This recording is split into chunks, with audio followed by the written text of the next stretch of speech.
I always had a dream, and I guess other people have this dream too, that you leap and you don't come down, you're weightless, as if you can just bound wherever. And it felt that way on the woods, and somehow just slipping through the trees and running down the paths was part of everyday life.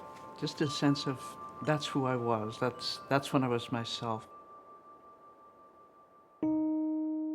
I don't think the young women today have any idea what it was like 50 years ago. You know, when I reached about 6th grade, for my birthday, I got a book on the young lady's book to cooking, the young lady's book to sewing. You weren't allowed to run. You weren't allowed to play soccer. If you did basketball, it had to be half court. Everything was so odd in those days. I was wearing my brother's hand-me-down shorts and hand-me-down t-shirt. I had my coach's shoes taped on because they didn't have any shoes for girls. There was sort of a pressure by the time you're 16 or 17 to turn into a woman. And then as a 19-year-old, I realized it was the only way to change things was to do a deliberate act of civil disobedience and directly challenge their ban on women running distance. The tradition around New England was that everybody went to Manchester and ran the Manchester road race. All of a sudden, the officials came out and, body blocked me and, pushed me back and said, "Get out of here, you can't run." And the final act of defiance was to cross the finish line.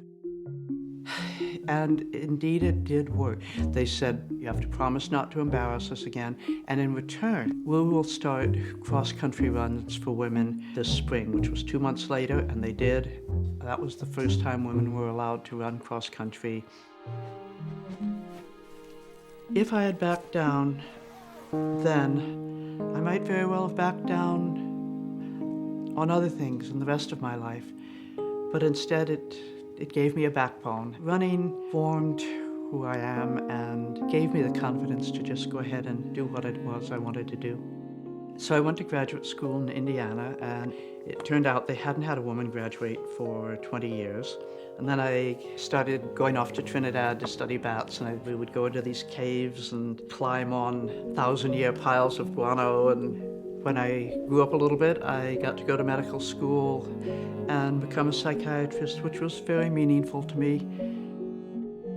I guess at 70 years old, I'm one of the luckiest people I know.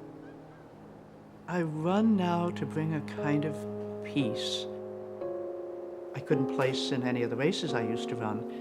Speed isn't the part of it.